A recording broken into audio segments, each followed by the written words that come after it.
Cute.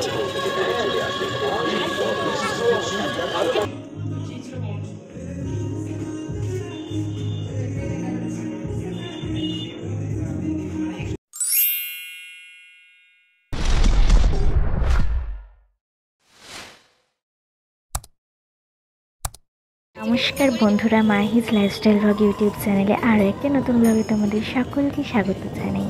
তোমরা সকলে কেমন আছো? আশা করছি বেশ ভালোই আছো, আমিও বেশ ভালো আছি। তো আজকে নতুন ব্লগে ইন্ট্রোটা দেখে তোমরা বুঝতেই পারছো যে আমি কোথায় চলেছি বলো তো। আমি যাচ্ছি আমাদের এখানে মাথাখালির আগের স্টপেজ একতারপুর। ওইখানে কৃষি এবং বাণিজ্য মেলা হচ্ছে, তো অনেক দিন ধরেই হচ্ছে। তো আগে কয়েকটা শর্টসে আমি পোস্ট করেছিলাম যে এই মেলাতে আমি আবৃত্তির বিচারক হিসেবে ছিলাম। প্রায় 70 জন স্টুডেন্টকে নিয়ে এই আবৃত্তির কম্পিটিশনটা হয়েছিল। তো সেই যে সকালবেলা প্রোগ্রামটা হয়েছিল সেই সময় যে একটুখানি এসেছিলাম, কিন্তু মেলায় ঘোরা সেভাবে কিন্তু হয়নি। তো সেই কারণে আজকে একদম আমি আর ও আমাদের পুচকিটাকে শাশুড়ি মায়ের কাছে রেখে চলে এলাম মেলা ঘোরার জন্য। তো চলো, এটা ছিল মেলার গেট। তো মেলায় ঢুকেই ফার্স্টে দেখলাম কত সুন্দর একটা দোকান রয়েছে, যেখানে বিভিন্ন রকমের ছোট্ট ছোট্ট পুতুল, ঘর সাজানো শৌখিন জিনিসপত্র রয়েছে। তারপর চলে এলাম এই যে ডগিটা, আমার খুব ইচ্ছে ছিল আমাদের রায়ের জন্য এটা নিয়ে যাবো, আর হাতের কাছেই একদম পেয়ে গেলাম। তো একটা ডগি আমি কিনেও নিয়েছি। কি সুন্দর দেখো, এরম করে ঘাড় নাড়তে থাকে। তো তারপর অনেক রকমের ক্রাউন এটসেট্রা, মেলায় হাজারো দোকান রয়েছে, কোনটা ছেড়ে কোনটা দেখবে নেওয়া তো অনেক পরের কথা। আর এই যে বলগুলো, এগুলো ছোটোবেলা থেকেই যেন একটা অ্যাট্রাকশন। তো তারপর জলে ভেজালে এগুলো বড় হয়ে ওঠে। তো তারপর দেখো বাচ্চাদের খেলাধুলো করার জন্য একটা বড় প্লেগ্রাউন্ডের মতো অনেক কিছু রয়েছে। আর এখানে হঠাৎ করে মেলায় শুভম দার সঙ্গে আমাদের দেখা হয়ে গেল। তো তারপর এই একটা পেতল কাঁসার দোকান ঘুরতে ঘুরতে দেখলাম এত বড় একটা গোপাল রয়েছে এখানে। এই গোপালটার ওজন কত হবে জানি না, বাট বেশ বড় কিন্তু। তো তারপর যেরকম দোকান হয় 15 টাকা, 20 টাকা, 25 টাকা, 30 টাকা, 70 টাকা, এরকম ভ্যারাইটিস অলিগলি রয়েছে এবং ভ্যারাইটিস দোকান, ভ্যারাইটিস রকমের জিনিসপত্র রয়েছে। তো আমরা পুরো মেলাটা ঘুরে ঘুরে দেখলাম, কিছু জিনিস কিনলাম। তারপর মেলার একদম বাইরের দিকে যে জায়গাটা রয়েছে ওইখানে এই আচারের একটা দোকান রয়েছে। এখানে আচার, ভ্যারাইটি, চিপস, হজমোলা টাইপের অনেক কিছু বাজে। এখানে দেখো চিপসের অনেক ভ্যারাইটি আছে। তো এই দোকানটাতে প্রায় আমরা আধ ঘন্টা কাটিয়েছি। আমি আরও দুজনে মিলে অনেক রকমের চিপস কিনেছি, আর প্রায় সব রকমের আচার টেস্ট করে তার মধ্য থেকে আবার কয়েক রকমের আচারও বাড়ির জন্য নিয়েছি। তো এইভাবে আমরা মেলা ঘুরলাম। মেলা ঘুরতে ঘুরতে অনেক দোকান ঘুরে দেখলাম, বেশ কিছু জিনিসও কিনলাম। তারপর তারই মধ্যে টুকটাক করে হালকা হালকা বৃষ্টি পড়াও শুরু হয়ে গেছে। তো যাই হোক, মেলাটা ঘোরার পর মেলার একদম মেইন যে জায়গাটা, অনুষ্ঠান মঞ্চ, ওইখানে দেখলাম প্রোগ্রাম হবে। তো সেই কারণে প্রোগ্রামের সেট আপ চলছে।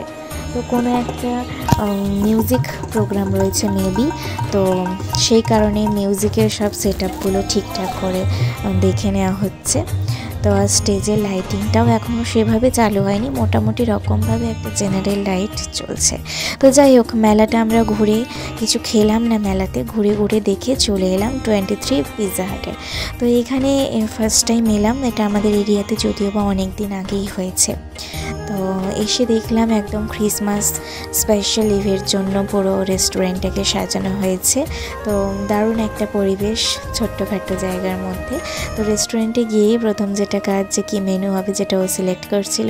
তারপর মেনু সিলেক্ট করে অর্ডার দেওয়ার পর আমরা একটু বসে বসে ফটোশ্যুট করছিলাম। ফার্স্টে ওর করে দিলাম, অ্যান্ড দেন ও আমার কিছু ছবি চাপা তুলে দিচ্ছে, যেগুলো জেনারেলি হয়, যেহেতু খাবার আসতে অনেকটা দেরি রয়েছে তো সে কারণেই।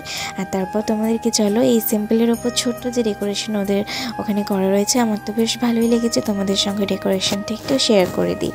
তো ইতিমধ্যে আমাদের খাবারও চলে এসেছে। আমরা একটা স্পাইসি চিকেন পিৎজা অর্ডার করেছিলাম এবং ক্রিস্পি চিকেন অর্ডার করেছিলাম।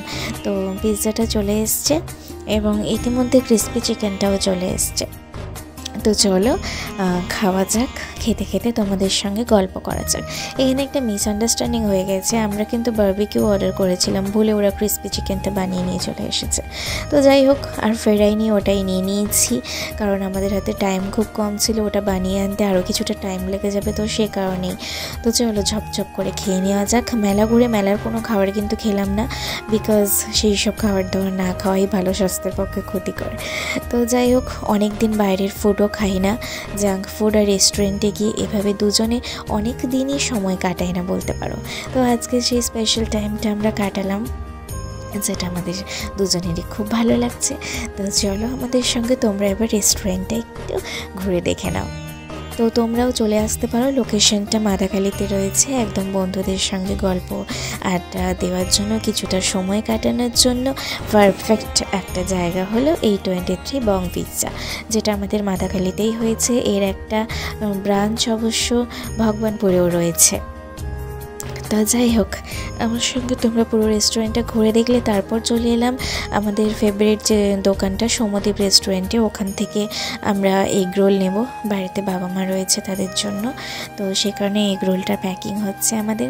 তো এইভাবেই আজকে সন্ধেটা আমাদের কাটলো, মেলায় ঘুরে খাওয়া দাওয়া করে আর বেশ কিছু দরকারি জিনিস এবং মেলায়ও বেশ কিছু শপিং টপিং সেরে নিয়ে তো এবার আমরা বাড়ি ফিরবো। অনেক রাত হয়ে গেছে, তো ওদিকে রাইসোনাও অনেকক্ষণ একা রয়েছে। তো চলো, তো আমাদেরকে এবার রাতের মাদাখালী শহর তখন 9টা মতো বাজে, তো সেই সময়ের শুনশান মাদাখালী শহর দেখাতে দেখাতে আমরা ফিরে যাই আমাদের বাড়ির দিকে। তো তোমরা সকলে ভালো থেকো বন্ধুরা, দেখা হবে পরবর্তী কোনো একটা ব্লগে। আজ আসি, টাটা।